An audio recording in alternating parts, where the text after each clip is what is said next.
ஊழல் புரிந்தவர்கள் கட்டாயம் தண்டிக்கப்பட வேண்டும்.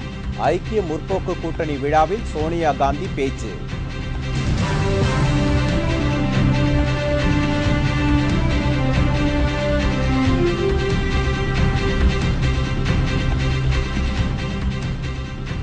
ஸ்பெக்ட்ரம் ஊழல் விவகாரம். கருணாநிதியின் மகள் கனிமொழிக்கு ஜாமீன் கிடைக்குமா?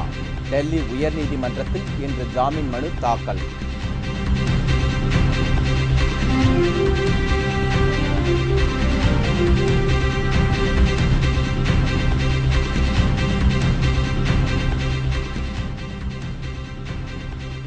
கர்நாடகாவில் பாஜக ஆட்சி கலைப்பு இல்லை. ஆளுநர் பரத்வாஜ் அறிக்கை நிராகரிப்பு.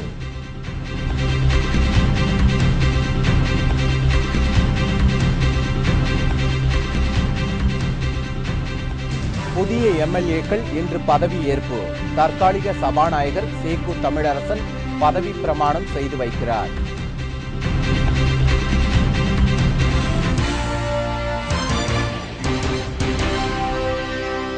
வணக்கம். வணக்கம். விரிவான செய்திகள். பயங்கரவாதத்திற்கும் வன்முறைக்கும் எதிராக அனைவரும் ஒருங்கிணைந்து போராட வேண்டியது அவசியம் என்று பிரதமர் மன்மோகன் சிங் கூறியுள்ளார். ஐக்கிய முற்போக்கு கூட்டணி அரசு இரண்டாவது முறையாக பதவியேற்று 2 ஆண்டுகள் நிறைவடைந்ததையொட்டி டெல்லியில் நிகழ்ச்சி ஒன்று நடைபெற்றது.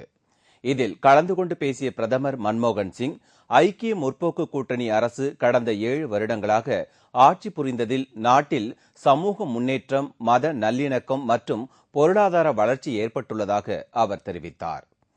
மேலும் நாட்டில் பயங்கரவாதம் மிகப்பெரிய சவாலாக இருந்து வரும் நிலையில் அதற்கு எதிராக அனைவரும் ஒருங்கிணைந்து போராட வேண்டியது அவசியம் என்று மன்மோகன் சிங் கூறினார்.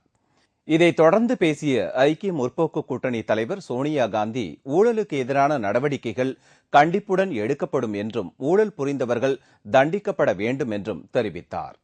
மேலும் அத்தியாவசிய பொருட்களின் விலையை கட்டுக்குள் கொண்டுவர உரிய நடவடிக்கைகள் மேற்கொள்ளப்படும் என்றும் சோனியா காந்தி தெரிவித்தார்.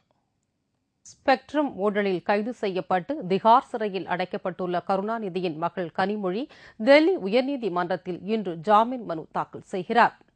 ஸ்பெக்ட்ரம் முறைகேடு வழக்கில் கனிமொழியின் ஜாமீன் மனு சிபிஐ நீதிமன்றத்தில் நிராகரிக்கப்பட்டு அவர் டெல்லி திகார் சிறையில் அடைக்கப்பட்டுள்ளார். சிறையில் முதல் வகுப்பு ஒதுக்கப்பட்டுள்ள அவருக்கு வீட்டு உணவை சாப்பிடலாம் என்பது உள்ளிட்ட சில சலுகைகளை நீதிபதி வழங்கியுள்ளார்.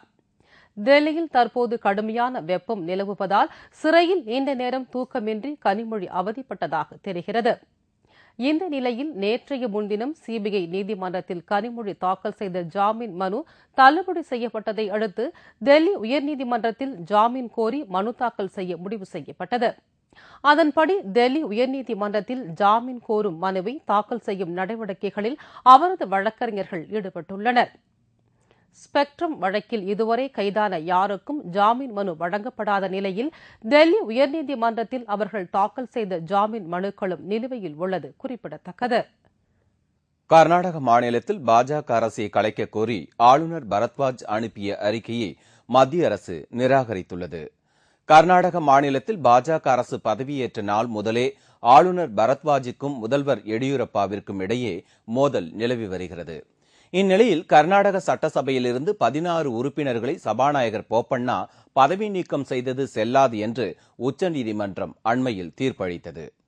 இதனைத் தொடர்ந்து மாநிலத்தை ஆளும் பாஜக அரசை கலைத்துவிட்டு குடியரசுத் தலைவர் ஆட்சியை அமல்படுத்த வேண்டும் என்று பரிந்துரைத்த ஆளுநர் பரத்வாஜின் நடவடிக்கைக்கு கடும் எதிர்ப்பு கிளம்பியது.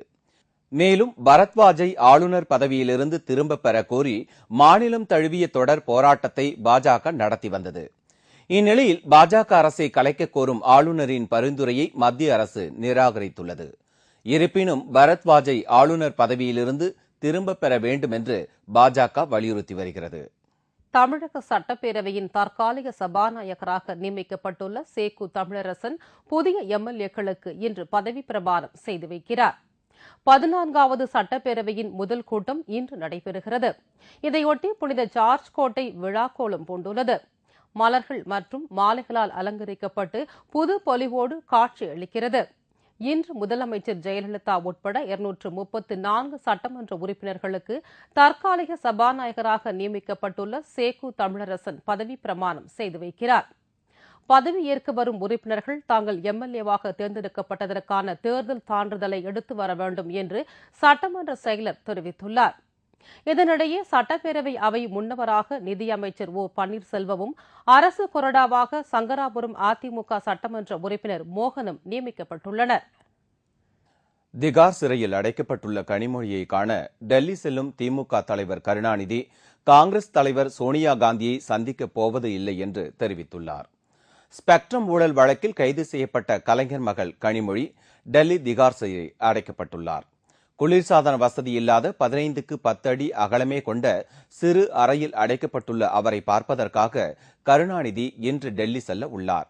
இந்நிலையில் சென்னையில் செய்தியாளர்களிடம் பேசிய கருணாநிதி ஐக்கிய முற்போக்கு கூட்டணி அரசின் 3வது ஆண்டு தொடக்க நாளையொட்டி டெல்லியில் பிரதமர் மன்மோகன் சிங் அளிக்கும் விருந்தில் திமுக சார்பில் TR பாலு பங்கேற்பார் என்று கூறினார்.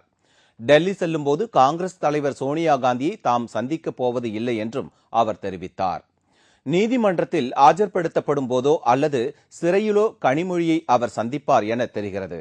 ஸ்பெக்ட்ரம் ஊழல் வழக்கிலிருந்து கனிமொழியை விடுவிக்க காங்கிரஸ் உதவி செய்யவில்லை என்ற கோபத்தில்தான் சோனியா காந்தியை கருணாநிதி சந்திக்கவில்லை என்று கூறப்படுகிறது.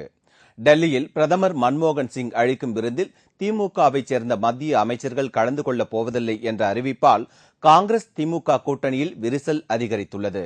திமுக ஆட்சியில் மெட்ரிகுலேஷன் பள்ளிகளுக்கு தேர்வு மதிப்பெண்களை குறைக்க பிறப்பிக்கப்பட்ட உத்தரவை ரத்து செய்துவிட்டு பழைய முறையே மீண்டும் அமல்படுத்த வேண்டும் என்று மெட்ரிகுலேஷன் பள்ளி நிர்வாகிகள் கோரிக்கை விடுத்துள்ளனர். கடந்த திமுக ஆட்சியில் மெட்ரிகுலேஷன் பள்ளிகளின் தேர்வு மதிப்பெண்களை 1100 500 குறைத்து உத்தரவிடப்பட்டது. இதுகுறித்து கிருஷ்ணகிரியில் செய்தியாளர்களை சந்தித்த மெட்ரிகுலேஷன் பள்ளிகள் சங்கத்தின் மாநில செயலாளர் நந்தகுமார் 1100 மதிப்பெண்கள் கொண்ட தேர்வுகளை நடத்தினால் மட்டுமே தரமான கல்வி வழங்க முடியும் என்று தெரிவித்தார். மேலும் பள்ளிகளில் கல்வி கட்டணங்களை நிர்ணயிக்க முத்தரப்பு குழு ஒன்றை அமைத்து கட்டணங்கள் நிர்ணயிக்க வேண்டும் என்றும் நந்தகுமார் கோரிக்கை வைத்தார். கடந்த ஆட்சியிலே 1100 மதிப்பெண்களை 500 குறைத்தார்கள். அந்த 1100 மதிப்பெண்கள் மீண்டும் தேர்வு நடத்தினால் மட்டுமே எங்கள் தரம் மேலும் மேம்படும், மாணவர்கள் நன்றாக படித்து மேம்படவும். எனவே 1100 மதிப்பெண்களை 500 குறைத்த கடந்த ஆட்சி உத்தரவை ரத்து செய்து முறையான கல்வி கட்டணத்தையும் நிறைவேற்றி எங்களுக்கு தர வேண்டுமாய். தமிழகத்தில் சமச்சீர் கல்வி முறையை அரசு தற்காலிகமாக நிறுத்தி வைத்துள்ளதற்கும் அவர் பாராட்டுகளை தெரிவித்துக் கொண்டார். CBSE +2 தேர்வு முடிவுகள் இன்று காலை 10 மணிக்கு வெளியாகின்றன. நாடு முழுவதும் 7,70,000 மாணவர்கள் CBSE +2 தேர்வு எழுதியுள்ளனர். இதில் பாட்னா பகுதியை தவிர மற்ற அனைத்து பகுதிகளிலும் தேர்வு முடிவுகள் இன்று காலை 10 மணி அளவில் வெளியிடப்படுகிறது. இதனை இமெயில் எனப்படும் மின்னஞ்சல் மூலமாக தெரிந்து கொள்ள விரும்பும் மாணவர்கள் www.results.nic.in, www.cbseresults.nic.in மற்றும் www.cbse.nic.in ஆகிய இணையதளங்களில் சென்று தங்கள் மெயில் முகவரிகளை பதிவு செய்து கொள்ளலாம் என்றும் தேர்வு முடிவுகள் அவர்களது மெயில்களுக்கு அனுப்பி வைக்கப்படும் என்றும் தெரிவிக்கப்பட்டுள்ளது. மேலும் 0112435727 என்ற எண்ணில் தொடர்பு கொண்டு வாய்ஸ்மெயில் வழியாகவும் தேர்வு முடிவுகளை தெரிந்து கொள்ளலாம் என்றும் அறிவிக்கப்பட்டுள்ளது. இத்துடன் செய்திகள் நிறைவடைந்தன. மீண்டும் செய்திகள் பிற்பகல் 1 மணிக்கு. உங்கள் பிரச்சனைகளுக்கு உடனடி தீர்வு காண 30134600 என்ற கேப்டன் டிவியின் தொலைபேசி எண்ணை தொடர்பு கொள்ளுங்கள். வணக்கம். வணக்கம்.